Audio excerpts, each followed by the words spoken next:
Hey everybody, you're on the Geekbox YouTube channel. Today I will tell you how to reset my Samsung TV. Let's go. Open Smart Hub.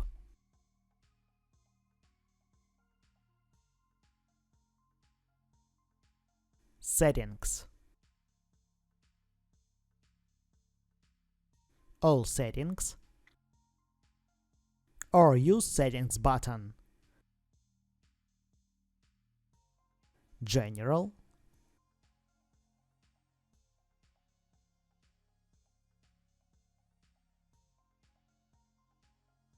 Reset. Enter PIN.